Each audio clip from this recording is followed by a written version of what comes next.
ایک مومن جو ہوتا ہے وہ احسان کو یاد رکھتا ہے، وہ احسان فراموشی نہیں کرتا. یہ اللہ کے رسول صلی اللہ علیہ وسلم کی تعلیمات ہیں.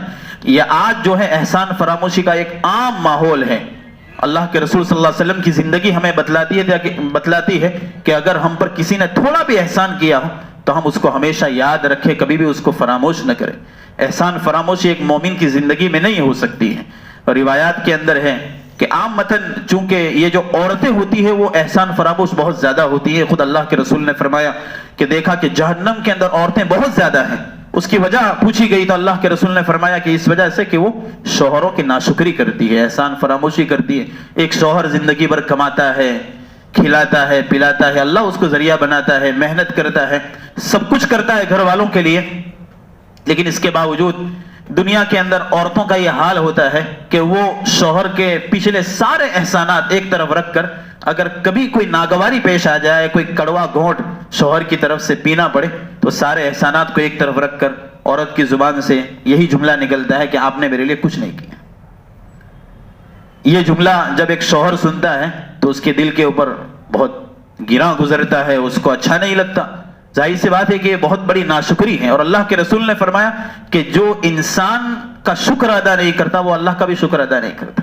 آپ کہتے رہو کہ اللہ کا شکر ہے، اللہ کا شکر ہے، اور لوگوں کے احسانات کو بھلاتے رہو تو ایسی شکر گزاری کا کوئی مطلب نہیں ہے.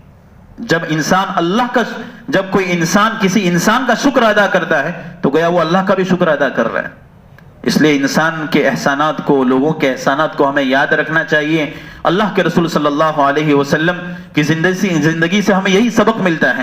اور یہ ایک عام عادت ہوتی ہے عورتوں کی. مجھے اچھی طرح معلوم ہے کہ ہمارے یہاں جو ہے ایک صاحب اپنی بیوی سے بہت جھگڑا کرتے تھے، ان دونوں کے درمیان لڑائی ہوتی رہتی تھی. عورت کچھ بولتی تھی، شوہر کچھ بولتا تھا. اور یہ عامتاً اس لیے ہوتا ہے کہ دونوں کے درمیان آپس میں بعض مرتبہ ایسی چیزوں کی وجہ سے کچھ ناشکری کی باتیں ہوتی ہیں، کچھ ایسے کلمات ہوتے ہیں، کچھ گالی گلوچ کی باتیں ہوتی ہے، کچھ غصہ آپس میں ایک دوسرے کا ہوتا ہے. تو اس طرح کے جھگڑے اور اس طرح کے نزاعات، اختلافات چلتے رہتے ہیں. اور شوہر بڑا پریشان ہو گیا تھا، یہاں تک کہ ایک مرتبہ ایسا ہوا کہ وہ شوہر اپنے بیوی پر اتنا غصے ہوا کہ اس غصے کی وجہ سے اس کے ذہن کی رگ پھٹ گئی، برین ہیمریج ہو گیا، اسی میں انتقال ہو گیا. یہ واقعہ مجھے معلوم ہے، اچھی طرح جانتا ہوں میں. ہمارے یہاں کا یہ واقعہ ہے. کہنے کا مطلب یہ واقعات میں اس لیے آپ کو سنا رہا ہوں اور یہ بات اس لیے کہہ رہا ہوں کہ ہم میں سے اکثر لوگ شادی شدہ ہیں اور مائیں بہنیں پردے میں بیٹھ کر یہ ساری باتیں سن رہی ہیں. شوہر بھی اپنی بیویوں کا خیال رکھیں اور بیویوں کو بھی چاہیے، عورتوں کو بھی چاہیے کہ اپنے شوہروں کا خیال رکھیں، ناشکری کا مظاہرہ نہ کریں، دونوں ایک دوسرے کو سمجھ کر چلیں. یہی اللہ کے رسول صلی اللہ علیہ وسلم کی زندگی کی تعلیمات ہیں. آپ اندازہ لگائیں کہ اللہ کے رسول کی ایک بیوی نہیں تھی، اللہ کے رسول کی 11 بیویاں تھیں. جب اللہ کے رسول کا انتقال ہوا تو صرف 2 بیویوں کا انتقال ہوا تھا. حضرت خدیجہ رضی اللہ عنہ، حضرت زینب پہلے سے انتقال کر گئی تھی، اور انتقال کے موقع پر 9 بیویاں اللہ کے رسول صلی اللہ علیہ وسلم کی موجود تھیں. آپ سیرت کی کتاب اٹھا کر دیکھیے، سیرت کی کتابوں کو اٹھا کر دیکھیے، کہیں کوئی ایسی بات ناگواری کی جو ازواج مطہرات نے بیان کی ہو، اگر آپ کو مل جائے تو آپ بتلائیے.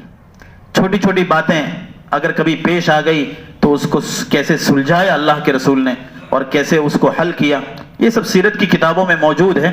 بات یہ ہے کہ اللہ کے رسول صلی اللہ علیہ وسلم نے جب حج فرمایا، حجۃ الوداع، تو اللہ کے رسول کی بیویاں ساتھ میں تھیں. حج کے موقع پر اور ایسے سفر کے موقع پر بعض مرتبہ بڑی ناگواریاں پیش آتی ہیں، بشرطے کہ جب ساتھ میں بیوی ہو تو اس کا خیال رکھنا، اس کے تقاضے پورے کرنا، سب کچھ کرنا آدمی کو بہت مشکل ہوتا ہے. آپ کبھی اپنی بیوی کے ساتھ کہیں سفر کر کے دیکھیے تو آپ کو پتہ چلے گا کہ کیسی کیسی باتیں پیش آتی ہیں اور کیسی ناگواریاں ہوتی ہیں. لیکن اللہ کے رسول صلی اللہ علیہ وسلم نے اپنی بیویوں کے ساتھ سفر کیا، 1 2 3 نہیں، ساری بیویوں کے ساتھ اللہ کے رسول نے سفر کیا. اور اس موقع کے اوپر بیویاں آ کر پوچھتی کہ ایسا ہوا ہے تو کیا کریں، یہ ہو تو کیا کریں. ہر ایک کو اللہ کے رسول اتنی حکمت کے ساتھ، ایسی نرمی کے ساتھ جواب دیتے. یہ ہم سب کے لیے درس عبرت ہے. اللہ کے رسول صلی اللہ علیہ وسلم کی پوری زندگی، آپ کی زندگی کا ایک ایک لمحہ، آپ کی زندگی کا ہر گوشہ ہمارے لیے عبرت ہے.